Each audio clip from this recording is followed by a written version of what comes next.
তো সিরিজের নাম হচ্ছে আয়রন হার্ট এবং এটাকে নিয়ে অনেক কিছু বলার আছে, বলবো ভিডিও শেষে। তাই রিকোয়েস্ট করবো যে শেষ পর্যন্ত ভিডিওটা দেখুন। আর কি প্রতিদিনের সেই ডায়লগ, হে গাইজ আমি Arnab, welcome to my channel. আর এই ভিডিওতে আমি আয়রন হার্ট সিরিজটাকে সম্পূর্ণ এক্সপ্লেন করব। তো আমাদের গল্পের মেইন ক্যারেক্টার হচ্ছে রিরি উইলিয়ামস, যাকে আমরা ব্ল্যাক প্যান্থার সিনেমার সেকেন্ড পার্টেই দেখেছিলাম। খুবই তীক্ষ্ণ ব্রেন, তার সায়েন্সের প্রতি তার যথেষ্ট ন্যাক রয়েছে এবং সে নিজেকে বিশ্বের টপ মানুষদের পাশে দেখছে। টপ বলতে বিল গেটস, ইলন মাস্ক এবং কিছু fictional character like Tony Stark, এদের পাশাপাশি নিজেকে দেখছেন। তো রিরির সাথে আমরা তার বেস্ট ফ্রেন্ডকে দেখতে পাই, যার নাম হচ্ছে নেটালি, যে বর্তমানে মারা গিয়েছে। এই ঘটনাটা যেটা আমরা এই মুহূর্তে দেখছি সেটা 2020 সালের এবং মার্ভেলের টাইমলাইন অনুযায়ী এরপরে তো যথেষ্ট বড় বড় ইভেন্ট ঘটে গেছে। থ্যানোসের ব্লিপ, 5 বছরের জন্য বহু মানুষ গায়েব হয়ে গেছিল। সো বাকি 5টা মার্ভেলের সিরিজের মতন এই সিরিজেও থ্যানোসের সেই ব্লিপের কথা মেনশন করা হয়েছে। বর্তমানে আমাদের রিরি উইলিয়ামস, সে এমআইটির একটা স্টুডেন্ট এবং সে নিজের আয়রন স্যুটটাকে পারফেক্ট করার চেষ্টা করছে এবং এই স্যুটটাকে পারফেক্ট করার জন্য একটা প্রপার এআই তৈরি করতে হবে। সেই কারণে সে একটা পারফেক্ট গ্রিওট তৈরি করছে। গ্রিওট হচ্ছে সেই এআই যেটা ছুরি ব্যবহার করতো, অর্থাৎ আমাদের সেই ওজি ব্ল্যাক প্যান্থার টিচালার বোন। একই সাথে আমরা এটাও তো দেখেছিলাম যে এই রিডির একটা পুরনো স্যুটও তো ছিল, সেই আয়রন হার্ট আর্মার মার্ক 2, যেটা পরেই সে সেই ওয়াকান্ডার লড়াইতে অংশ নিয়েছিল। সেই স্যুটটার মধ্যে ভাইব্রেনিয়াম টেকনোলজি ব্যবহার করা হয়েছিল, সেই কারণে ওয়াকান্ডা সেই স্যুটটাকে নিজেদের কাছে রেখে দিয়েছে। সেই কারণে আমাদের বেচারি রিডি এখন মার্ক 3 এর উপরে কাজ করছে। তবে একটা স্যুট বানানো তো যেমন তেমন কোনো ব্যাপার না, লাগে টাকা পয়সা। সেই কারণে সে অন্যান্য স্টুডেন্ট এবং জুনিয়রদের একটা কমপ্লিটেড অ্যাসাইনমেন্ট বিক্রি করে 2 পয়সা ইনকাম করছে, যেটা অবশ্যই সেই এমআইটির নিয়ম কানুনের এগেনস্টে। সেই কারণে তাকে এমআইটি থেকে বরখাস্ত করে দেওয়া হয়। আর কি রিডি তার সেই অর্ধ কমপ্লিট হওয়া স্যুটটাকেই পরে সেই এমআইটি থেকে উড়ে বাইরে বেরিয়ে যায় এবং এই জিনিসটাকে না খুব নর্মাল দেখিয়েছে যে একটা মানুষ একটা আর্মার স্যুট পরে নর্মাল আকাশে ঘুরে বেড়াচ্ছে। দেশের মানুষদের কাছে এখন এইসব নর্মাল হয়ে গেছে, কারণ দেশের মানুষেরা এর থেকে বড় বড় জিনিস দেখে অভ্যস্ত। মানে আকাশ থেকে এলিয়েন চলে আসছে, কেউ চুটকি মেরে 5 বছরের জন্য গায়েব করে দিচ্ছে মানুষদের, তারপর বৃহৎ সেলেস্ট্রিয়াল। তো দেশের মানুষেরা এখন এই টাইপের উড়ন্ত জিনিস রোবট টোবট দেখে অভ্যস্ত, তাদের কাছে এগুলো নর্মাল ব্যাপার। ঠিক যেমন আমরা মনস্টার ভার্সে দেখি যে মানুষদের কাছে এই জিনিসটা নর্মাল, যে ঘুম থেকে উঠে এসে দেখছে যে গডজিলা পাশ থেকে হেঁটে বেড়াচ্ছে, শহরের মাঝে দৈত্যাকার দুটো জন্তু লড়ছে। তো এখন এইসব মানুষদের কাছে নর্মাল হয়ে গেছে। তবে ব্যাপার হচ্ছে কি, আমাদের যে রিডি বর্তমানে যে মার্ক 3 স্যুটটা ব্যবহার করছে, এটার মধ্যে যে এআইটা ইনস্টল রয়েছে সেটার নাম হচ্ছে ট্রেভর। এটা হচ্ছে তার সেই ইনস্টিটিউট অর্থাৎ এমআইটির নিজস্ব একটা এআই, যেটা ঠিক মতন কাজ করে না, যার কারণে স্যুটটা ম্যাল ফাংশন হয়ে যায় এবং মাঝপথেই সেটা খারাপ হয়ে যায়। এরই মাঝে আমরা একটা ক্রিমিনাল গ্যাংকে দেখতে পাই, যাদের লিডার হচ্ছে পার্কার রবিন্স। তাকে তার টিম মেম্বাররা হুড বলেও ডাকে।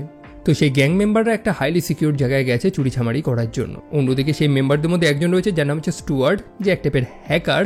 সে তার কাজে ব্যর্থ হয়েছে। তার কাজ ছিল সময় মতন হ্যাক করে দরজাটা খুলে দেওয়া, তবে সেটা সে করতে পারেনি এবং সেখানে অ্যালার্ম বেজে যায় এবং একটা ক্যাওস তৈরি হয়। তাদের সেই প্ল্যানটা ব্যর্থ হয়, কিন্তু তাদের যে বস রয়েছে পার্কার, তাকে দেখে তো মনে হচ্ছে যে সে যেন কোনো মাইন্ড করেনি যে তাদের এই অ্যাটেম্পটা ফেইল্ড হয়েছে।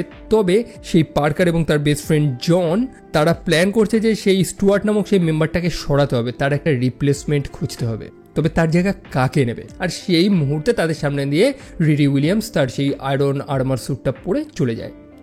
তো যাই হোক, আমাদের রিডি তার স্যুটটা তো ফেইল্ড হয়েছে এবং সেই ভাঙাচোরা স্যুট পরেই হেঁটে হেঁটে সে নিজের বাড়ি অবধি গিয়ে পৌঁছায়।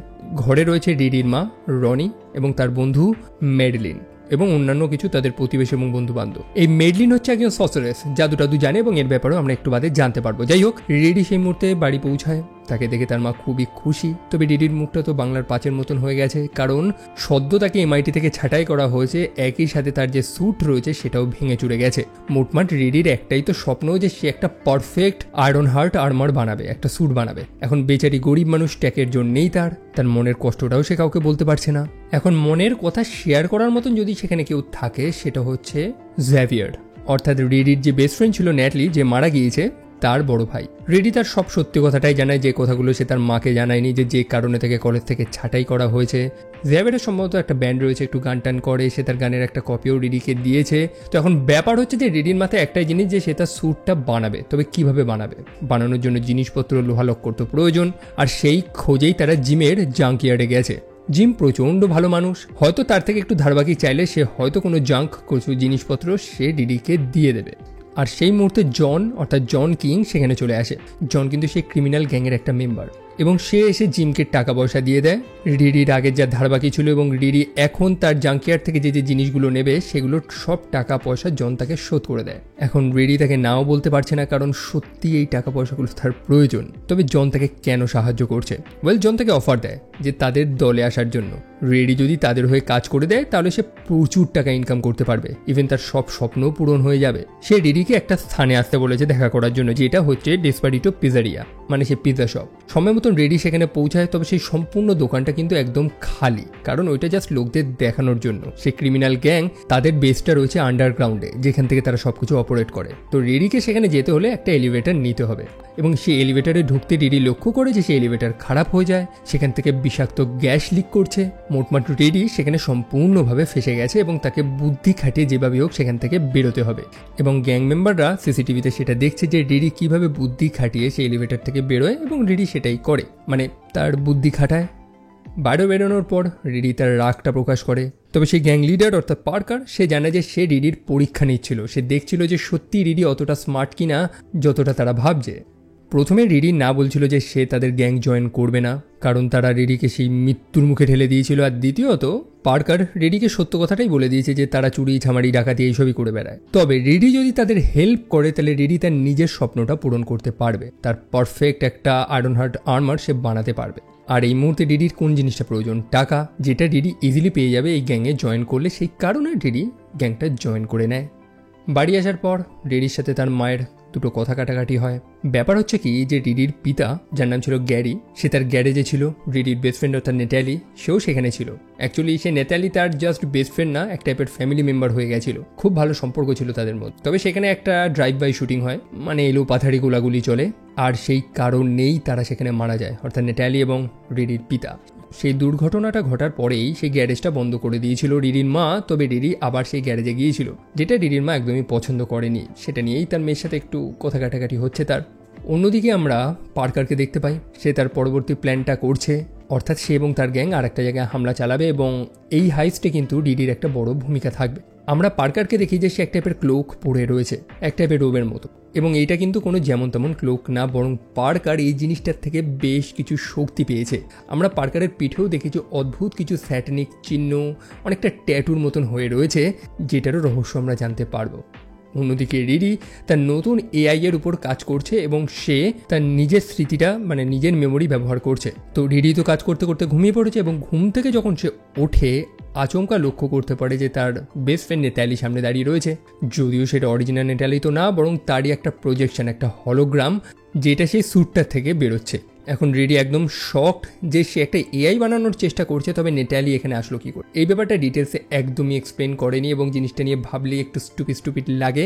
তবে যেটা বোঝানোর চেষ্টা করা হয়েছে সেটাই আপনাদের বলে দিচ্ছি, যে রিডির স্মৃতির একটা বড় অংশ নিয়ে রয়েছে তার বেস্ট ফ্রেন্ড নেটালি, এবং রিডি যেহেতু সেই এআইটা বানাতে তার নিজের সম্পূর্ণ স্মৃতিটাই ব্যবহার করেছে, মানে সেই এআইটার মধ্যে যে পার্সোনালিটি, যে নলেজ যা যা রয়েছে সেটা রিডির মাথা থেকেই তৈরি হয়েছে।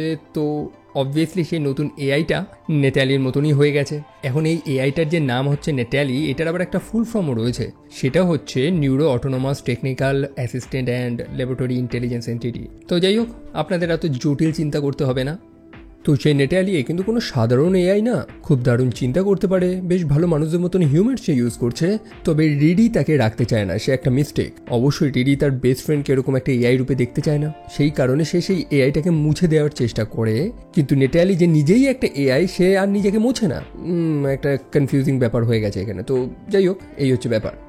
রেডি তারপর সেই গ্যাং মেম্বারদের সাথে মিট করে, যেখানে তাদের প্ল্যান হবে যে কিভাবে তারা তাদের পরের হাইস্টটাকে অর্গানাইজ করবে। সেখানে পার্কার সবাইকে ইন্ট্রোডিউস করায়। সেখানে একটা হ্যাকার রয়েছে যার নাম হচ্ছে স্লাগ, সে এসেছে মাদরিপুর থেকে, এবং এই মার্ভেল সিনেম্যাটিক ইউনিভার্সে মাদরিপুরের মেনশন বহুবার হয়েছে, বলতে গেলে ক্রিমিনালদের একটা জগৎ সেটা। তারপর জেরি এবং রোজ, যারা দুর্দান্ত ফাইট করতে পারে। তারপর হচ্ছে ক্লাউন, একটা টেকনিশিয়ান, এবং জন মোটামুটি কম বেশি সব কাজই করে, একজন রিক্রুটার, একই সাথে সে পার্কারের অনেক কাছের মানুষ। তো তাদের প্ল্যান হচ্ছে যে টানেল নামক একটা কোম্পানিকে লুটবে। স্পেলিংটা হচ্ছে TNNL, বা যেটাকে টানেলও তারা বলে থাকে। টানেল হচ্ছে এক টাইপের ট্রান্সপোর্ট নেটওয়ার্ক। আসলে রাস্তাঘাটে যেমন ট্রাফিক জ্যাম আমরা দেখি, সেই কারণে এই টানেল কোম্পানি শিকাগোর আন্ডারগ্রাউন্ডের যে টানেলগুলো রয়েছে সেটাকে একটা প্রাইভেট হাইওয়ে বানিয়ে দিয়েছে। পয়সাওয়ালা মানুষরা সেই রাস্তাটা নিতে পারবে, কোনো ট্রাফিক জ্যাম কিছু নেই, শর্টকাট রাস্তা, খুবই তাড়াতাড়ি আপনি আপনার গন্তব্যস্থলে পৌঁছাবেন। তো সেই যে কোম্পানি টানেল, তার সিইও হচ্ছে শিলা জোরাটে, যে আজকে তার কোম্পানির একটা টেক ডেমো দেখাবে। তো আজকেই এই গ্যাং সেখানে যাবে, সেটাকে ইন্টারাপ্ট করবে, মোটমাট চুরি ঝামারি তাদের মিশনটা করবে আজকে। তো সেই শিলার টানেল নেটওয়ার্কে প্রবেশ করার জন্য রিডি সেই স্যুটে কিছু আপগ্রেড করা প্রয়োজন, এবং রিডি খবর পেয়েছে যে ব্ল্যাক মার্কেট থেকে জো নামক একজন মানুষ বেশ কিছু জিনিস আমদানি করিয়েছে, কিছু প্রস্থেটিক, কিছু বায়োনিক ম্যাটেরিয়ালস। তো রিডি এই ব্যাপারগুলো জানতে পেরে গেছে এবং প্ল্যান করেছে যে সেই জোকে ব্ল্যাকমেল করে তার থেকে সেই জিনিসগুলো নেবে। অন্যদিকে সে নেটালিকে তার ল্যাপটপের মধ্যে আটকে রেখেছিল। অ্যাকচুয়ালি নেটালির তো একটা প্রজেকশন ছিল, একটা টাইপের হলোগ্রাম ছিল, এবং রিডি চায় না যে তাকে কেউ দেখুক, সেই কারণে সে তাকে তার ল্যাপটপের মধ্যেই আটকে রেখে বেরিয়েছে। তবে নেটালি চুপচাপ নিজের মাথা খাটিয়ে কোনোভাবে সেই ল্যাপটপ থেকে বাইরে বেরিয়ে যায়, এবং রিডির মা অর্থাৎ রনির সামনে উদয় হয়, যে তখন পেন্টিং করছিল। রনি তো প্রথমে সেটাকে দেখে একটা ভূত মনে করেছিল, প্রথমত নেটালি মারা গেছে, তো তাকে দেখে ভূত ভাবাটাই স্বাভাবিক। তবে সে আসল ব্যাপারটা জানায় যে সে একটা এআই যাকে রিডি বানিয়েছে। অন্যদিকে সেই জো নামক মানুষটা, যে সত্যিই মনের ভালো, রিডি তাকে ব্ল্যাকমেল করে যে সে যদি তার ব্ল্যাক মার্কেট থেকে আনা জিনিসপত্রগুলো রিডিকে না দেয় তাহলে তার আসল পরিচয়টা সে পুলিশকে জানিয়ে দেবে। আসলে জো ব্ল্যাক মার্কেট থেকে অনেক বেআইনি জিনিস আনিয়েছে। বেআইনি বলতে সেখানে রকেট লঞ্চার থেকে শুরু করে অনেক কিছু রয়েছে। জো জানায় যে সেগুলো সে জাস্ট শখের জন্য কিনেছে। যাই হোক, রিডির যে যে জিনিসগুলো প্রয়োজন সেগুলো সে সেখান থেকে তো নিয়ে নিয়েছে। জোয়ের সাথে তার বেশ অনেক কথোপকথনও হয়েছে। রিডি জানায় যে সে এখান থেকে যে সব জিনিসগুলো নিয়েছে সেগুলোর ব্যাপারে সে কাউকে জানাবে না, মানে সে যদি ফেসেও যায় সে জোয়ের নামটা বলবে না কাউকে। তো রাতের বেলা তারা মিশন করতে চলে গেছে সেই টানেলে। প্রত্যেকের কাজ করছে। রিডির কাজ হচ্ছে যে সেই নেটওয়ার্কে একটা ভাইরাস আপলোড করা, যে ভাইরাসটা সে ক্লাউন নামক আরেকজন মেম্বার তৈরি করে রেখেছে। তো রিডি সেই হার্ড ড্রাইভটা নিয়ে যাচ্ছে যেটার মধ্যে ভাইরাসটা রয়েছে, আর তখনই নেটালি উদয় হয়, যেটা দেখে রিডি ভয় পেয়ে গেছে এবং অ্যাক্সিডেন্টলি সে সেই হার্ড ড্রাইভটা হারিয়ে ফেলে। তবে নেটালির হেল্প নিয়ে তারা কোনোভাবে সেই সম্পূর্ণ টানেলের সিস্টেমটাকে রিবুট মেরে নেয়, যার ফলে সেই কোম্পানি যে সিইও রয়েছে অর্থাৎ শিলা, তাকে পার্কার হাতে নাতে ধরতে পারে। আমরা দেখতে পাই যে পার্কারের অদৃশ্য হওয়ারও ক্ষমতা রয়েছে, সে কিন্তু সেই ক্লোকটা কিন্তু পড়ে রয়েছে। তো পার্কার সেখানে শিলার কাছে গেছে একটা কন্ট্রাক্ট নিয়ে। এই কন্ট্রাক্ট অনুযায়ী পার্কার এবং তার সম্পূর্ণ টিম এই কোম্পানির পেরোলে স্যালারি পাবে, এই টানেলের হাইওয়ে তারা ব্যবহার করতে পারবে, একই সাথে তাকে এই কোম্পানির একটা কো ওনার বানানো হবে যে সম্পূর্ণভাবে অ্যানোনিমাস থাকবে। মানে পাতি কথা, এই কোম্পানির একটা অংশ সে চাইছে। বেচারি শিলার হাতে কোনো রাস্তা নেই, সেই কারণে সে সেই কন্ট্রাক্টে সাইন করে দেয়। তো মিশন কমপ্লিট, তারা সেখান থেকে বেরোচ্ছে। তবে আমাদের রিডি যখন তার স্যুটটা পরে সেখান থেকে বেরোনোর চেষ্টা করে তখন একটা পুলিশ তাকে ধরে ফেলে। রিডির তখন এতটাই দুর্ভাগ্য যে তার এআই অর্থাৎ নেটালি তখন ঠিক মতন কাজ করছিল না, কোনো একটা সমস্যা হয়েছিল যার ফলে তার স্যুটটাও ঠিক মতন কাজ করছে না। পুলিশটা তাকে হাত উঁচু করতে বলে, রিডি সেটা করতে পারে না। একটা টেন্স সিচুয়েশন তৈরি হয়েছে, আর তখনই পার্কার সেখানে চলে আসে, যে একটা গুলি চালায় পুলিশটার গায়ে। রিডি লক্ষ্য করতে পারে যে পার্কার যে গুলিটা চালিয়েছে সেই গুলিটা সরাসরি রিডির পাশ থেকে বেন্ড হয়ে পুলিশের গায়ে লেগেছে, মানে যেটা আমরা সেই দ্য ওয়ান্টেড সিনেমাতে দেখেছিলাম। তো এই জিনিসটা একদমই ইম্পসিবল। তবে পার্কার এটা করলো কি করে? যাই হোক, সে পুলিশ বা সেই সিকিউরিটি সে মরেনি। রিডি একটু আপসেট রয়েছে যে তার কারণে একটা মানুষ ঘায়ল হয়েছে, একটা গুলি খেয়েছে সে। একই সাথে পার্কারের প্রতি তার একটা সন্দেহ ধীরে ধীরে বাড়ছে। পার্কার ক্যারেক্টারটা একটু সাসপিশিয়াস, একটু মিস্টেরিয়াস। তার কাছে এই শক্তিগুলো আসছে কি করে? সে যে ক্লোকটা পড়ে রয়েছে সেই জিনিসটা কি, এই ব্যাপারে সে সবাইকে জিজ্ঞেস করছে। অন্যদিকে আমরা লক্ষ্য করতে পারি যে পার্কারের শরীরে ট্যাটুর মতন একটা জিনিস বাড়ছে, সেগুলো একদম শিরা উপশিরার মতন ছড়িয়ে পড়ছে তার সারা গায়ে, যেটা নিয়ে জন একটু চিন্তিত। তবে পার্কার জানায় যে চিন্তা করার কোনো কারণ নেই, তাকে এই দামটা চোকাতে হবে। এখন কিসের দাম চোকাচ্ছে এই পার্কার, কেন তার সারা শরীরে ট্যাটুর মতন এই দাগগুলো হয়ে রয়েছে, সেগুলো এখনো জানা বাকি রয়েছে। তো সম্পূর্ণ গ্যাং তাদের পরবর্তী হাইস্টে প্ল্যান করছে, আর সেই মুহূর্তে ক্লাউন নামক সেই মেটা হুডে সেই রোপটা পরে, মানে তার সেই ক্লোকটা পরে মজা ঠাট্টা করছিল, যেটা জন দেখতে পায়। একটু খেপে যায় সে জানায় যে হুড বা পার্কারের এই ক্লোকটা যাতে কেউ টাচ না করে, এটা ইম্পর্টেন্ট। মোটামুটি ক্লাউন এবং রিডি তারা বুঝতে তো পারে যে সেই ক্লোকটা যেমন তেমন তো কোনো জিনিস না, সেটা গরম। তবে গরমটা হচ্ছে কি করে, তার এনার্জির সোর্সটা কি? যাই হোক, তারা তাদের পরবর্তী হাইস্টের প্ল্যান করেছে। তারা হেয়ারলুম বায়োটেক নামক একটা কোম্পানিতে যাবে। তারা আর্টিফিশিয়াল বীজ বানিয়েছে, মানে চাষবাসের এক নতুন দুনিয়া তারা তৈরি করার চেষ্টা করছে, যার ফলে লোকাল যে চাষিরা রয়েছে তাদের অনেক ক্ষতি হচ্ছে। তো সেই কারণেই তারা সেই হেয়ারলুম কোম্পানিকে লোটার প্ল্যান করছে, যেটা সিইও হচ্ছে হান্টার ম্যাসন। তবে সেই কোম্পানির যে রিসার্চ ফ্যাসিলিটি রয়েছে সেখানে প্রবেশ করাটা খুবই কঠিন। সেখানে এমন একটা প্রযুক্তি ব্যবহার করা হয়েছে যার ফলে কোনো ধরনের মেটাল সেই রিসার্চ ল্যাবের মধ্যে অ্যালাউ না, অর্থাৎ রিডি তার স্যুটটা পরে ভিতরে প্রবেশ করতে পারবে না। তো এবার তাদের একটা কঠিন মিশন হতে চলেছে। মিশন ব্রিফের শেষে রিডি চলে যায় হুডকে প্রশ্ন করার জন্য যে সে যে ক্লোকটা পরে এটা আসলেই কি, মানে এটা কিভাবে তাকে শক্তি যোগায়। হুড সিম্পলি অ্যান্সার দেয় যে জাস্ট ম্যাজিক। তবে রিডি তো আবার এইসব ম্যাজিক টেজিকে বিশ্বাস করে না, সে সায়েন্সে বিশ্বাস করে। তারপর রিডি চলে যায় জ্যাভিয়ারের সাথে সাক্ষাৎ করতে। জ্যাভিয়ার হচ্ছে একমাত্র সেই মানুষটা যাকে রিডি অন্তত বিশ্বাস করে। সে জ্যাভিয়ারের জন্য একটা লেটেস্ট হেডফোনও এনে দিয়েছে। তবে জ্যাভিয়ার থেকে প্রশ্ন করে যে সে এই টাকা পেল কোথার থেকে। রিডি জানা যে তার একটা স্টার্ট আপ রয়েছে, তবে জ্যাভিয়ার জন্য তার কথায় বিশ্বাস করছে না। রিডি তাকে এটাও বলছে না যে সে বেআইনি কিছু কাজবাজ করে বেড়াচ্ছে। অন্যদিকে সেই জো কোনোভাবে গুগল থেকে সার্চ করে রিডির বাড়িতে গিয়ে পৌঁছেছে। রিডি তাকে দেখে তো একদম চমকে গেছে। আসলে আগের বার রিডির সাথে যখন তার সাক্ষাৎ হয়েছিল তখন রিডি তাকে এত মোটিভেশনাল কথা বলেছে যে জোয়ের কনফিডেন্স লেভেল এখন চরম হয়ে গেছে। যে মানুষটা কারণ মুখের উপর কথা বলতে পারতো না, সেই জো এখন রিডিকে সরাসরি অর্ডার দিয়েছে যে তার কাজে যাতে রিডি হেল্প করে। সে কিছু ব্লু প্রিন্ট এনেছে এবং রিডি যদি তাকে হেল্প না করে তাহলে জো রিডির মাকে বলে দেবে যে জোয়ের সাথে রিডির কিসের বন্ধুত্ব। অন্যদিকে নেটালি সেই এআই সে তো প্রতিবাদ করে উঠেছে যে রিডি কেন তাকে এখনো একটা বন্ধু রূপে মানছে না। আই মিন রিয়েলি এই ক্যারেক্টারটা এতটা অ্যানয়িং, আর কি বলবো ভিডিও শেষে বলবো। তো সেই নেটালি বলছে যে রিডি যাতে তাকে একটা জিনির মতন ট্রিট না করে, বরং একটা পার্টনার একটা বন্ধুর মতন যাতে ট্রিট করে। এবং রিডি সেটাই করে। পরের দিন সকালবেলা নেটালিকে নিয়ে চলে যায় একটু ঘোরা টোরার জন্য, একটু আলাপ আলোচনা করার জন্য। সেখান থেকে রিডি তার পিতার সেই গ্যারেজে চলে যায় যেখানে সেই দুর্ঘটনাটা ঘটেছিল, মানে আসল যে নেটালি ছিল এবং তার পিতা যেখানে মারা গিয়েছিল সেই গোলাগুলিতে। এবং সেই কথাটা মনে করেই তার আবার প্যানিক অ্যাটাক হয়, তবে নেটালি তাকে শান্ত করে দেয়। তো বাড়ি ফেরার পরেই রিডি লক্ষ্য করতে পারে যে পুলিশ এসেছে তাকে খোঁজার জন্য। আসলে তাদের যে গ্যাংয়ের আর একটা পুরনো মেম্বার ছিল না, স্টুয়ার্ট, সে নাকি মারা গেছে এবং পুলিশেরা এসেছে রিডির থেকে জানার জন্য যে সে যদি কিছু জানে। আসলে স্টুয়ার্টের কললক থেকে রিডির নাম্বার পাওয়া গেছে যে তাকে লাস্ট ফোন করেছিল। রিডি জানা যে সে স্টুয়ার্টের সাথে একটা জব ইন্টারভিউতে সাক্ষাৎ হয়েছিল, সেখানেই তারা নাম্বার এক্সচেঞ্জ করেছে এবং সেই কারণেই সে স্টুয়ার্টকে একটা ফোন করেছিল, তবে স্টুয়ার্ট ফোনটা নাকি রিসিভ করেনি। যাই হোক, রিডির উপরে কোনো কেস আসেনি, তবে বড় কথা হচ্ছে যে স্টুয়ার্টকে মার্ডারটা কে করলো। অবভিয়াসলি তাদের গ্যাংয়ের যে লিডার পার্কার, কারণ অবশ্যই সে চাইবে না তাদের গ্যাংয়ের সব ইনফরমেশনগুলো বাইরে কোথাও লিক হোক। স্টুয়ার্ট সবই তো জানতো, সেই কারণেই হয়তো স্টুয়ার্টকে সে মার্ডার করিয়ে দিয়েছে। রিডি চিন্তায় পড়ে গেছে যে স্টুয়ার্টের যদি এরকম হাল হয় তাহলে সেই গ্যাং মেম্বারদের সবারও তো এরকম হাল হতে পারে। রিডির একটা ফ্যামিলি রয়েছে, তার মা রয়েছে, তার কি হবে? তবে সেই পার্কারকে তারা আটকাবে কি করে? রিডি এইটুকুনি তো জেনেছে যে পার্কার তার শক্তিটা পায় তার সেই ক্লোকটা থেকে, তবে সেই জিনিসটা কিভাবে কাজ করে রিডির এটা জানতে হবে, পার্কারের কমজোরিটা জানতে হবে। রিডির প্রয়োজন পার্কারের সেই ক্লোকের একটা টুকরো, যে কাজটা সে তার পরবর্তী মিশনেই করবে। কিন্তু একটু আগে কি জেনেছিলাম আমরা, যে রিডি তার স্যুটটা পরে সে ল্যাবরেটরিতে প্রবেশ করতে পারবে না। তাহলে রিডি সেই পার্কারের ক্লোকের একটা অংশ কিভাবে কাটবে? ওয়েল, এখানে জো কাজে আসবে।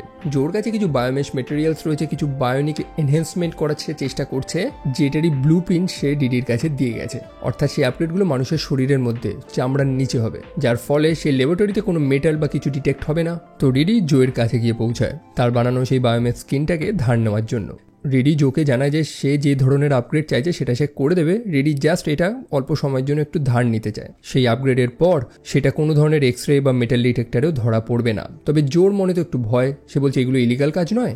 আই মিন অবভিয়াসলি জো তো জানে যে রিডি তার থেকে এই জিনিসগুলো নিয়ে কোনো বেআইনি কাজই করবে, এবং পুলিশ যদি ইনভলভ হয়, মানে তদন্ত যদি হয়, তাহলে জোয়ের নাম হয়তো উঠে আসতে পারে, কারণ সেই সম্পূর্ণ আপগ্রেডগুলো জিনিসগুলো ব্ল্যাক মার্কেট থেকে তো জোই কিনে এনেছে। তবে রিডি তাকে আশ্বাস দেয় যে না, জো ফাঁসবে না, তার চিন্তা নেই। সেখানে তাদের বন্ধুত্বটা আরও স্ট্রং হয়। তারা একে অপরের পিতাকে নিয়ে আলোচনা করে। তাদের দুজনেরই পিতা মারা গিয়েছে, যেমনটা আমরা জানি। তবে জো তো তার আসল পরিচয়টা এতক্ষণ গোপন রেখে দিয়েছিল। তার আসল নাম অ্যাকচুয়ালি জো না, তার নাম হচ্ছে এজিকেল স্টেইন, যাকে অনেকে জিক বলেই ডাকে। কে সেটা? আপনারা আয়রন ম্যানের প্রথম পার্টটা হয়তো দেখেছেন। সেই সিনেমার ভিলেন ছিল আয়রন ম্যানের নিজেরই পার্টনার, অর্থাৎ সেই স্টার্ক ইন্ডাস্ট্রির যে সিইও ছিল ওবাডায়া স্টেন, যে টনি স্টার্ককে হত্যা করতে গিয়ে মারা গিয়েছিল। তবে সেই খবরটাকে গোপন রাখা হয় এবং বলা হয় যে ওবাডায়া একটা প্লেন ক্র্যাশে মারা গিয়েছে। তার ছেলে অর্থাৎ জিক বা আমাদের এই জো, সে জানে তার পিতার এই কুকীর্তিগুলো এবং সে চায় না তার পিতার মতন হতে। সেই কারণেই সে রিডিকে বলে যে এমন কোনো কাজ না করতে। জো একটা ফ্রেশ ভালো লাইফ লিড করতে চায় এবং অবশ্যই সে রিডিকে বিশ্বাস করে। সে রিডিকে তো নিজের বন্ধুই মেনে নিয়েছে, সেই কারণে সে রিডিকে তার সেই যন্ত্রপাতিগুলো ধার দিয়ে দেয়। তো তারপরে তারা মিশন করতে গেছে। রিডি তার স্যুটটা ইউজ করতে পারবে না, তবে এক ধরনের ডিভাইস সে ইউজ করছে, এক টাইপের লেজার কাটার, যেটার সাহায্যে সে পার্কারের সেই ক্লোকের একটা অংশ সে কাটবে। তো তারা এই মুহূর্তে সেই হেয়ারলুম কোম্পানির ল্যাবরেটরিতে রয়েছে, এক টাইপের গ্রিন হাউস, যেখানে পার্কার সেই সিইও হান্টার মিশনের সাথে কথা বলছে এবং লুকিয়ে লুকিয়ে রিডি সেখানে গিয়ে পার্কারের সেই ক্লোকটাকে কাটার চেষ্টা করছে। আই মিন রিডির স্যুটটা তো সেখানে রয়েছে, যেটাকে নেটালি কন্ট্রোল করছে, তবে জন এবং বাকি মেম্বাররা তো জানে না যে সেই স্যুটের মধ্যে রিডি নেই। তো হয়েছে কি, রিডি সেই ডিভাইসটা নিয়ে তার হুডটাকে কাটার চেষ্টা করছিল সেই পার্কারের সেই ক্লোকটাকে, এবং কোনোভাবে সেই স্থানে যে সিকিউরিটি ইনস্টল রয়েছে সেটা একটা ফরেন অবজেক্ট ডিটেক্ট করে নেয়। অর্থাৎ রিডি যে যন্ত্রটা ব্যবহার করছিল সেটা যে নর্মাল হিউম্যান স্কিন না, সেটা সেই যন্ত্রটা কোনোভাবে ডিটেক্ট করে নেয় এবং সেখানে একটা অ্যালার্ম বেজে যায়, যার ফলে সেখানে একটা ইমার্জেন্সি লকডাউন শুরু হয় এবং সম্পূর্ণ টিম মেম্বার্সরা সেই গ্রিন হাউসের মধ্যেই ফেসে গিয়েছে। শুধু তাই না, দরজা তো বন্ধ হয়ে গেছে, একই সাথে সেই স্থানে CO2 লেভেলও বাড়ছে, কার্বন ডাই অক্সাইড, যার ফলে যারা যারা ফেসে গেছে তাদের সেখান থেকে বেঁচে বেরোনোটাও দায় হয়ে গেছে। এখন জন সেখানে চলে যায় তার বন্ধু পার্কারকে খোঁজার জন্য। তবে পার্কার তো সেই যে CEO অর্থাৎ হান্টার ম্যাসন তাকে তো হত্যা করে ফেলেছে, সেখানকার সিকিউরিটিগুলোকে হত্যা করে ফেলেছে। একই সাথে আমাদের রিডি পার্কারের সেই ক্লোকের একটা টুকরো পেয়ে গেছে। নেটালি তখন রিডিকে ডাইরেক্ট করে দিচ্ছে যে কোথা থেকে বেরোতে হবে, মানে কোন স্থানে CO2 লেভেলটা বাড়েনি সেই স্থানটা তাকে নিতে হবে। তবে রিডি নেটালিকে বলে যে বাকি লোকেদেরও যাতে সে হেল্প করে, অর্থাৎ তার ক্রু মেম্বাররা যারা যারা সেখানে ফেসে গিয়েছে। তো যাই হোক, রিডি সেখান থেকে বেরোতে যাবে আর তখনই জনের সাথে তার মুখোমুখি হয়ে যায়। জন বুঝে যায় যে সেই স্যুটের মধ্যে তো রিডি ছিল না এবং রিডির হাতে পার্কারের সেই ক্লোকের একটা টুকরো রয়েছে। জন যেটা সন্দেহ করেছিল সেটাই হয় এবং রিডির সাথে লেগে যায় তার ঝামেলা। সময় মতন নেটালি সেই স্যুট নিয়ে চলে আসে রিডিকে বাঁচানোর জন্য এবং রিডি জনকে সেখানে রেখেই চলে যায়, যার ফলে জন শ্বাসরুদ্ধ হয়ে মারা যায়। রিডির কথা মতো নেটালি সবাইকেই তো বাঁচিয়ে নিয়েছে। পরে পার্কার যখন জনের খোঁজ করতে থাকে তখন রিডি সত্যটা জানায় যে পার্কার একটা গ্রিন হাউসেই আটকা পড়ে রয়েছে এবং যে মারা গিয়েছে, মানে রিডি যেই কাজ করেছে সেটা সে বলেননি। মোটমাট রিডি এরকম কিছু করতে চায়নি। তবে আর একটা ভুলও সে করে ফেলেছে, তার হাতে যে বায়োমেসটা ছিল সেটা ভুলবশত সেই ল্যাবেই সে ফেলে রেখে চলে এসেছে এবং অবশ্যই পুলিশ যদি সেটা ট্র্যাক করে তাহলে আমাদের সেই সে বেচারা তো ফেসে যাবে। অন্যদিকে পার্কার খুবই আপসেট, সে আকাশের দিকে তাকে কাউকে একটা প্রশ্ন করছে যে সে এটা কেন করলো তার সাথে। জন তার বেস্ট ফ্রেন্ড ছিল, জন তাকে ভালোবাসতো, জন তাকে বিশ্বাস করতো এবং জনের জীবনটাই সে কেন নিল। আর তখনই পার্কার সত্যটা জানতে পারে। সেই অদৃশ্য এন্টিটি পার্কারকে একটা ভিশন দেখায় এবং পার্কার সত্যটা জানতে পারে যে জনের মৃত্যুর পিছনে রিডির হাত রয়েছে। আমরা একটা ফ্ল্যাশব্যাকের সিন দেখতে পাই যেখানে দেখায় যে পার্কার এবং জন কতটা ক্লোজ ছিল। আসলে পার্কার এবং জন একটা স্থানে গিয়েছিল চুরিছামারি করার জন্য, যেখানে পার্কার অলমোস্ট ফেসে গিয়েছিল, কিন্তু জন সেখানে সময় মতন তাকে বাঁচিয়ে দেয় এবং জন জানায় যে পার্কার কখনো বিপদে পড়লে জন সবসময় আছে। মানে একটা বড় ভাইয়ের মতন ছিল জন এতদিন তার সাথে। তো অবভিয়াসলি জনের মৃত্যুতে পার্কার তো একদম খচে গেছে, বিশেষ করে সে জানতেও তো পেরে গেছে যে এটাতে রিডির হাত রয়েছে। তবে সে এখনো কাউকে কিছু বলেননি। রিডি তারপর পার্কারের সেই ক্লোকটাকে নিয়ে একটু পর্যবেক্ষণ করছে, সেটাকে খতিয়ে দেখছে। তার মধ্যে স্পষ্ট এনার্জি সে লক্ষ্য করতে পারছে, তবে এই এনার্জির সোর্স কোথায় সেটা সে জানে না। সেই এনার্জির সিগনেচার স্টার্ক, পিম, ওয়াকান্ডা কোনো কিছুর সাথেই মিলছে না।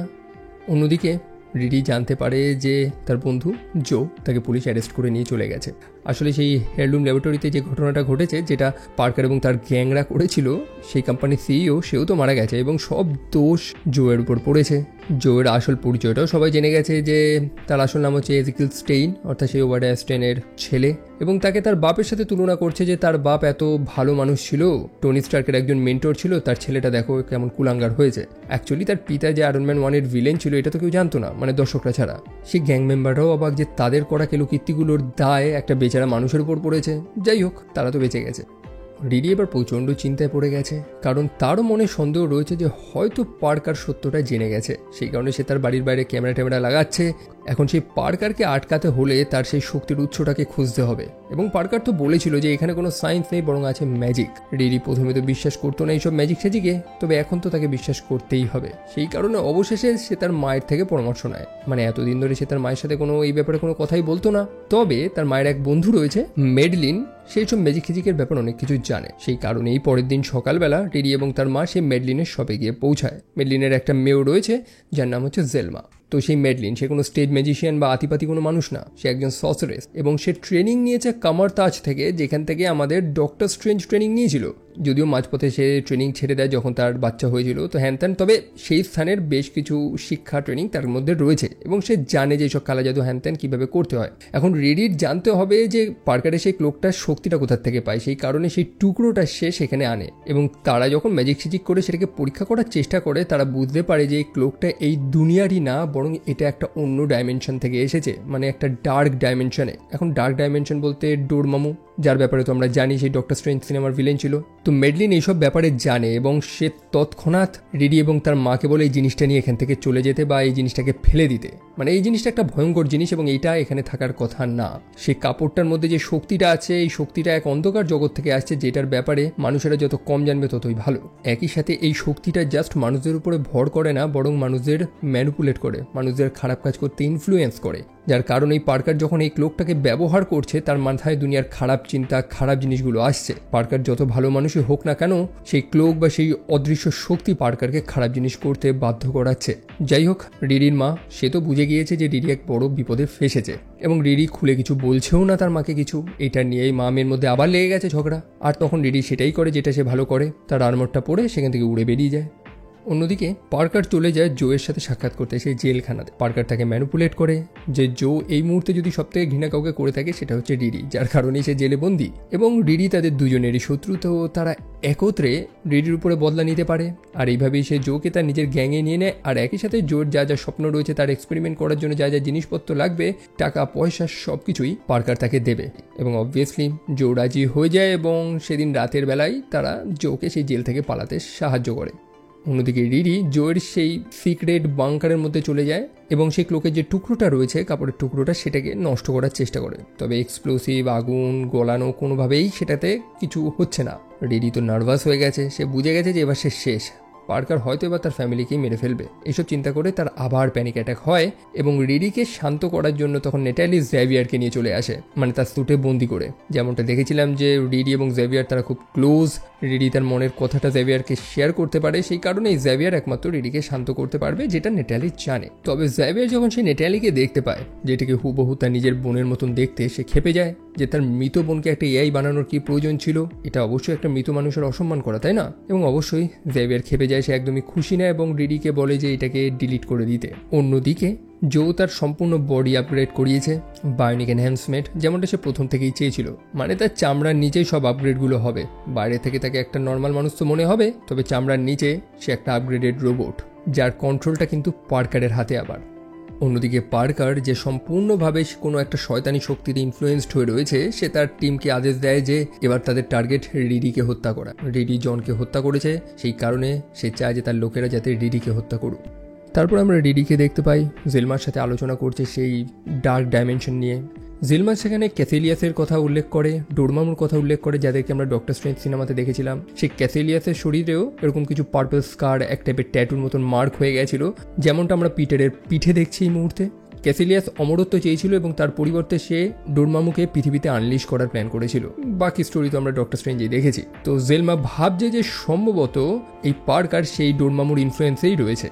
তবে সেই মুহূর্তে সেই স্থানে জেরি এবং রোজ চলে আসে, যারা বেসিক্যালি এসেছে রিডিকে হত্যা করার জন্য। তবে রিডি কোনোভাবে তাদেরকে বোকা বানিয়ে নিজের জীবনটা তো বাঁচিয়ে নেয়। রিডি এক টাইপের পার্সোনাল ফোর্স ফিল্ড বানিয়েছিল, যেটার মধ্যে সে জেরি এবং রোজকে আটকে দেয়। তবে তারপরে আবার ক্লাউন চলে আসে, যে বোম বানাতে ওস্তাদ। তবে রিডি তাকেও বোকা টোকা বানিয়ে সেখান থেকে পালায়। তবে রিডির স্যুটটা কোথায়? সেই ক্লাউন হ্যাকার সে রিডির স্যুটটা চুরি করে নিয়ে গেছিল। তবে সেই স্যুটটা কে কন্ট্রোল করছে? নেটালি, যে কোনো একটা উপায় খুঁজে সময় মতন সেখান থেকে বেরিয়ে চলে আসে রিডিকে বাঁচানোর জন্য। তো রিডি তো ভেবেছে যে এবার সে মুক্ত, তবে না, সেই মুহূর্তে জো তার উপরে হামলা করে। জো তো একদম নিজেকে আপগ্রেড করে নিয়েছে এবং অবশ্যই রিডি তার সাথে লড়ে পারে না। জো রিডির সম্পূর্ণ স্যুট ভেঙে চুড়ে দেয়, তবে সে কিন্তু রিডিকে হত্যা করে না, কারণ সে সত্যিই রিডিকে একটা ভালো বন্ধু মনে করত। এখন মনে করে না, কারণ রিডি তার বিশ্বাস ভেঙেছে। সে রিডিকে জ্যান্ত ছেড়ে দেয় এবং বলে শহর ছেড়ে পালিয়ে যেতে, নইলে সেই পার্কার কিন্তু রিডিকে হত্যা করে দেবে। অন্যদিকে রিডি বাড়ি ফিরে আসে এবং ফাইনালি সে তার মনের কষ্টটা তার মায়ের সাথে শেয়ার করে। সে যে বেচারা ফেসে গিয়েছে, বহু মানুষ তাকে খুঁজছে, সে সব কথাই বলে। একই সাথে সে কেন একটা স্যুট পরে ঘোরে, কেন একটা স্যুট বানিয়েছে, সে সব উত্তরগুলোই দেয়। আসলে তার বন্ধু এবং তার পিতা মারা যাওয়ার পর সে নিজেকে এবং নিজের ফ্যামিলিকে খুব আনসেফ ফিল করছিল, সেই কারণে সে সেই স্যুটটা বানিয়েছে, যেটা দিয়ে সে নিজের ফ্যামিলির প্রোটেক্ট করতে পারে। তবে এখন তো সেই স্যুটটা নেই, পুরো ভেঙে গেছে। এখন সে কী করবে? তার তো যন্ত্রপাতি লাগবে সেই স্যুটটাকে রিপেয়ার করার জন্য। এবং তখন রিডির মা রিডিকে সেই গ্যারেজে নিয়ে যায়, তার পিতার সেই গ্যারেজ, এবং তাদের সেই পুরনো গাড়িটা সেখানে রয়েছে, যেটা রিডির পিতা রিডিকে দিয়েছিল, যেটা দিয়ে রিডি তার নতুন স্যুটটাকে তৈরি করবে। অন্যদিকে জো গিয়ে পার্কারকে মিথ্যে কথা বলে যে সে রিডিকে হত্যা করে ফেলেছে, যদিও সে তো সেটা করেনি। পার্কার যখন জোকে ক্রস কিছু প্রশ্ন করে তখন আবার ক্লাউন এসে জোকে হেল্প করে। ক্লাউন জানায় যে হ্যাঁ, সে দেখেছে যে রিডি মারা গিয়েছে। তবে ক্লাউন তাকে কেন হেল্প করলো? কারণ সেই মারপিটের দরুন রিডি ক্লাউনকে বলেছিল যে এই পার্কার তাদের পুরনো মেম্বার স্টুয়ার্টকে হত্যা করিয়েছে। ক্লাউনের মনে প্রথম থেকেই সন্দেহ ছিল এবং সে তাদের যে হ্যাকার রয়েছে স্লাগ, তাকে রিকোয়েস্ট করে যে সেই অটোপসি রিপোর্টগুলোকে বার করতে স্টুয়ার্টের, এবং সে সত্যটা জানতে পেরে যায় যে স্টুয়ার্ট মারা গেছে ড্রাগের ওভারডোজের, কিন্তু স্টুয়ার্ট তো ড্রাগস নিত না। সেটা নিয়েই এখন ক্লাউন পার্কারকে প্রশ্ন করে বসে। পার্কার বুঝতে পেরে যায় যে গ্যাং মেম্বার্সরা তার উপর সন্দেহ করছে, আর তখনই পার্কার উগ্র হয়ে যায়, তাদের উপর আক্রমণ করার চেষ্টা করে। যদিও পার্কার এটা নিজে তো করছে না, বরং সেই অদৃশ্য শক্তি পার্কারকে ইনফ্লুয়েন্স করছে। সবাই বুঝতে পারছে যে পার্কার তার গায়ে যে ক্লোকটা জড়িয়ে রয়েছে সেটার কারণেই এটা করছে। তবে পার্কার তাদের কোনো কথাই শোনে না, বরং তাদেরকে ফায়ার করে দেয়, তাদেরকে চলে যেতে বলে, তাদের আর নাকি প্রয়োজন নেই। তবে সেই জো তো বলেছিল যে সে আর পার্কারের সাথে কাজ করবে না, তাদের ডিল শেষ। মানে সে বলেছিল যে রিডিকে হত্যা করতে, তো সে শেষই কাজ করে দিয়েছে। তবে পার্কার তো জানে সত্যটা। একই সাথে জোর শরীরে যে আপগ্রেডটা করা হয়েছে এটার উপরে পার্কারের কন্ট্রোল রয়েছে, অর্থাৎ পার্কার ইচ্ছে মতন জোকে ইউজ করতে পারবে। জো যে কাজটা করতে চাইবে না সেটাও পার্কার তাকে করাতে পারবে। তো সেই কারণে পার্কার জোকে তার সাথে নিয়ে চলে যায় তার নিজের পিতার সাথে সাক্ষাৎ করতে। তার পিতা আর্থার রবিন্স বড় কোম্পানির মালিক, এবং এই মানুষটাকেই পার্কার সব থেকে ঘৃণা করে। তো তার পিতার যে সিকিউরিটি রয়েছে সেগুলোকে পেটানোর জন্যই সে জোকে এনেছে তার সাথে, এবং জো সেই কাজগুলোই করে। তারপরে পার্কার সরাসরি তার পিতার সাথে গিয়ে সাক্ষাৎ করে এবং তার ইচ্ছেটা প্রকাশ করে যে সে সেই সম্পূর্ণ কোম্পানি, যেই সম্পূর্ণ প্রপার্টি তার নিজের নামে করে নিতে চায়। পার্কার তার পিতাকে ঘৃণা করে কারণ তার পিতা ছোটবেলায় তাকে ছেড়ে দিয়েছিল, তাকে ভালোবাসতো না। যদিও তার পিতা জানায় যে সে পার্কারকে একটা লায়াবিলিটি, একটা দায় মনে করতো। তো বেসিক্যালি বোঝানো হয়েছে যে তার পিতাই হচ্ছে মেন ভিলেন, যার কারণেই পার্কার এরকম একটা মানুষ হয়েছে। তবে পুরনো কাসুন্দি ঘেটে কি লাভ? পার্কার এখন এই কোম্পানিটাই চায় এবং তার পিতাকে গান পয়েন্টে রেখে সেই কন্ট্রাক্টে সে সাইন করিয়ে নেয়। আর কি, এখন সব সে তার পিতাকে ভাগিয়ে দেয়। আর এরকমই প্রত্যেকটা খারাপ কাজ করার পরে আমরা লক্ষ্য করতে পারি যে পার্কারের শরীরে যে ট্যাটুর মতন যে দাগগুলো হচ্ছে না, শিরোপশিরার মতন যে পার্পল, সেটা ধীরে ধীরে বাড়ছে, সেটা ধীরে ধীরে ছড়াচ্ছে এবং সেটা পার্কারের ফেসে পর্যন্ত গিয়ে পৌঁছায়। অন্যদিকে আমাদের ডিডি তার সম্পূর্ণ ফ্যামিলির হেল্প নিয়ে তার নতুন স্যুট তো বানিয়ে নিয়েছে। এখন স্যুটটাকে পাওয়ার আপ করার পালা, এবং এক্ষেত্রে জেলমা তাকে হেল্প করেছে।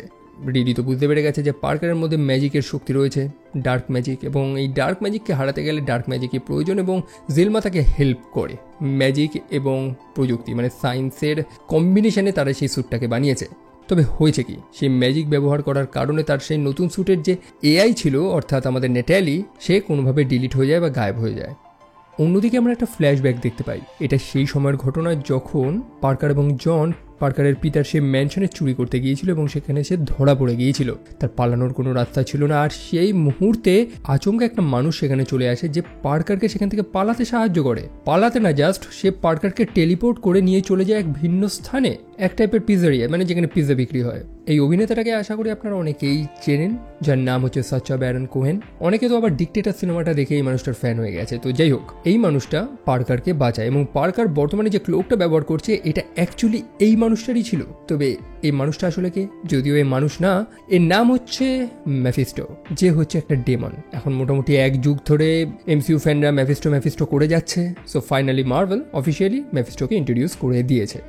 সো বাকি 5টা ডেমনের মতন ম্যাফিস্টো ঠিক একই জিনিসই চায়, সেটা হচ্ছে তার ইনফ্লুয়েন্স মানুষদের মধ্যে ছড়ানো, মানুষদের করাপ্ট করে দেওয়া, এবং সে পার্কারের সাথে বন্ধুত্ব করে। বন্ধুত্ব না, মানে পার্কারের সাথে একটা প্যাক্ট বানায়। সে পার্কারকে একটা জিনিস দেবে, সেটা হচ্ছে সেই ক্লোকটা, যেটার সাহায্যে পার্কার তার স্বপ্ন পূরণ করতে পারবে। পার্কার একটা শক্তিশালী পাওয়ারফুল ধনী মানুষ হতে চায়, যেটা সে হতে পারবে। তবে তার পরিবর্তে ম্যাফিস্টো কি পাবে? ম্যাফিস্টো জানায় যে এমন কিছু না যেটা কারোর নজরে আসবে, মানে খুব একটা ইম্পর্টেন্ট কিছু না। অবভিয়াসলি কারাপশন আমাদের চোখে কখনোই পড়ে না, খারাপ জিনিসটা আমাদের চোখের নিচ থেকেই তো বেরিয়ে যায়, আমাদের নজরেই আসে না। সো এইভাবেই পার্কার সেই ক্লোকটা পেয়েছিল, এবং এটার একটা দামও তাকে চোকাতে হচ্ছে। যেমনটা দেখলাম যে তার সারা শরীরে এক টাইপের দাগ ছড়াচ্ছে। পার্কার বর্তমানে জোকে আটকে রেখেছে, এখন জো কিছু করতেও পারছে না। জো ইভেন তার উপর আক্রমণ করারও চেষ্টা করে, তাও সে পারে না, কারণ জোকে প্রোগ্রামই করা হয়েছে এইভাবে যে পার্কারের উপরে কেউ আক্রমণ করতে পারবে না, এমনকি সে নিজেও না। অন্যদিকে রিডি তার নতুন স্যুট তো বানিয়ে নিয়েছে, তবে নেটালি সে তো গায়েব হয়ে গেছে। রেডি জানায় যে এই ম্যাজিক যখন তার বন্ধুকে মানে নেটালিকে নিয়েছে, তো এই ম্যাজিকই তাকে আবার ফেরত এনে দিতে পারবে। এটা বলে রেডি সেখান থেকে বেরিয়ে যায়। অন্যদিকে হুডকে আমরা দেখি, হুড অর্থাৎ পার্কার, সে বারবার করে ম্যাফিস্টোকে ডাকছে, কারণ পার্কার এই মুহূর্তে হ্যাপি না। মানে সে যা যা চেয়েছিল, টাকা পয়সা সবই পেয়ে গেছে, তবে স্টিল সে নিজেকে কেমন একটা খালি খালি ফিল করছে। সে ম্যাফিস্টোকে দোষারোপ করছে যে পার্কার যেটা চাইবে সেটাই তো সে পাবে, কিন্তু এখন কেন সে নিজেকে খালি ফিল করছে। সত্যিই তো তাই, সে সব টাকা পয়সা তো লুটে নিয়েছে, তবে এই মুহূর্তে তার সাথে কেউ নেই, সে সম্পূর্ণ একা। ম্যাফিস্টো জানায় যে ঠিক আছে, পার্কার যদি আর বেশ কিছুটা সময় তার কাজগুলো করে যায়, মানে এই ক্লোকটা পরে তার নিজের কাজগুলো চালিয়ে যায়, তাহলে ম্যাফিস্টো তাকে এর থেকে বেটার কিছু একটা দেবে, এমনটাই সে তাকে প্রমিস করেছে।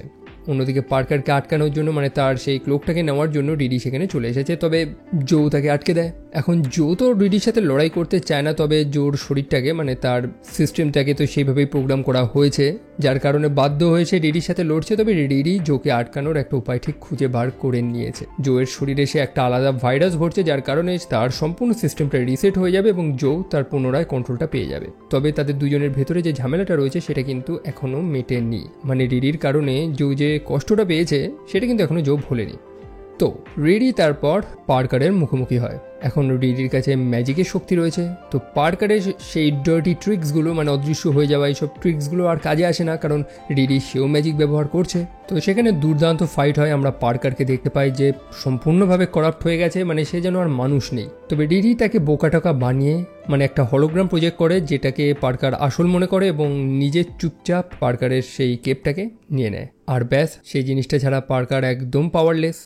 রেডি যখন তারপর সেই হুডটা নিয়ে সেখান থেকে বেরোয়, সে বাইরে ম্যাফিস্টোকে লক্ষ্য করতে পারে। এখন রেডি তো তাকে চেনে না, তবে ম্যাফিস্টো তার ম্যানিপুলেটিভ পাওয়ার চরম। সে জানে রিডি কি উত্তর দেবে, সে জানে রিডি কি চায়, এবং রিডি সেখানে বসে তার সাথে কথা বলার জন্য। অ্যাকচুয়ালি সে জানে যে সে এসেছে রিডিকে হেল্প করতে, হেল্প করাই তো তার কাজ। সে মানুষদের সাহায্য করে, মানুষদের স্বপ্নগুলো পূরণ করতে। এই যেমন ফোর্বসের সবচেয়ে ধনী 100 জনের মধ্যে প্রায় 100 জনকেই সে হেল্প করেছে, প্লাস 14টা রাজা, 3টে পোপস, এমনকি দ্য বিটলস গ্যাংয়ের এক মেম্বারকেও সে হেল্প করেছে। যদিও ম্যাফিস্টো পার্কারকে তো এই কথাটাই বলেছিল যে পার্কার একটা ক্লায়েন্ট না, তার এরকম বহু ক্লায়েন্ট রয়েছে, এবং সে এরকমই কিছু মানুষদের খুঁজছে যাদের মধ্যে অ্যাম্বিশনস রয়েছে, কারণ সে এই মানুষগুলোকে যদি কারাপ্ট করতে পারে তাহলে এদের থ্রুতে আরও বহু মানুষ ইনফ্লুয়েন্স হবে। রিডি এতক্ষণ ধরে তো তাকে ডোরমামু ভাবছে, যেমনটা সে জেলমার থেকে শুনেছিল। তবে এই কথা শুনে ম্যাফিস্টো তো হাসা শুরু করে, মানে সে বলতে থাকে যে এরকম ছোটোখাটো ক্রিচারদের নাম আমার সামনে তুলবে না। মানে সে বলতে চাইছে যে সে ডোরমামুর থেকে অনেক বড় কিছু। অনেক মানুষই অনেক নামেই তাকে ডাকে, তবে তার আসল নামটা হচ্ছে ম্যাফিস্টো। এখন ব্যাপার হচ্ছে যে রিডি কী চায়, ম্যাফিস্টো সেটা জানে। তারপর বেশ কিছুটা সময় কেটে গেছে। রিডি তার নতুন স্যুটে কাজ করছে, এবার টেকনোলজির সাথে ম্যাজিকও ব্যবহার হয়েছে। তবে আচমকা সে নেটালিকে দেখতে পায় এবং রিডি ভাবতে থাকে যে তার পুরনো এআইটা আবার ফিরে এসেছে। তবে না, এটা আর জাস্ট কোনো এআই না, বরং এটা অরিজিনাল নেটালি। সে সশরীরে উপস্থিত হয়েছে।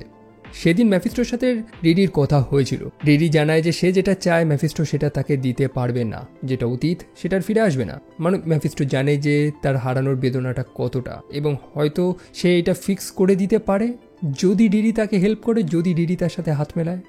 রিডি রাজি হয়ে যায়, সে ম্যাফিস্টোর সাথে চুক্তি করে, এবং আজকে আমরা দেখতে পাই যে নেটালি ফিরে এসেছে। ম্যাফিস্টো তার কথা রেখেছে অ্যাকচুয়ালি, তবে যেমনটা রেখেছিলাম তার ইনফ্লুয়েন্স সেটাও ধীরে ধীরে রিডিকে করাপ্ট করে দিচ্ছে। পার্কার যেমনভাবে কারাপ্ট হয়ে গেছিল, ঠিক তেমনই চিহ্নগুলো আমরা রিডির মধ্যেও দেখতে পাচ্ছি।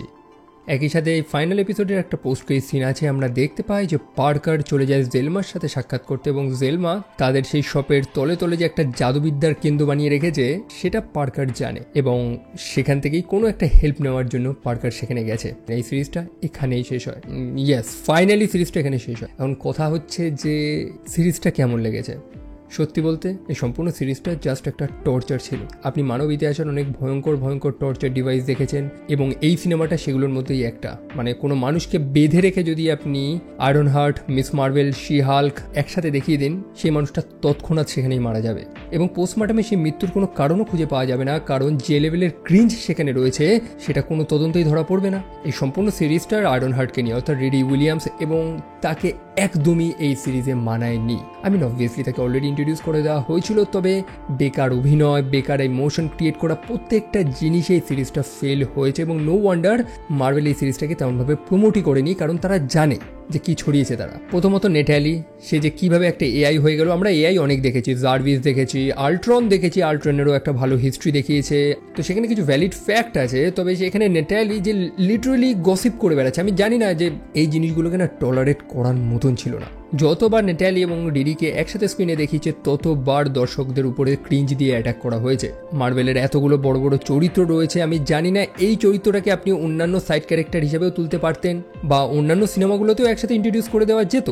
এখন এখানে কেউ বলতে আসবে না যে মার্ভেলের ফিউচার প্ল্যান এটা, তারা ক্যারেক্টারদের ইন্ট্রোডিউস করছে। ভাই এরকম ইন্ট্রোডাকশন দেওয়ার দরকার নেই যেখানে মানুষের সময় নষ্ট হবে। আই মিন লিটারালি 50 থেকে 60 মিনিটের একটা করে এপিসোড, 6টা এপিসোডকে টলারেট করা ভাই কোনো বাচ্চাদের ব্যাপার না এটা।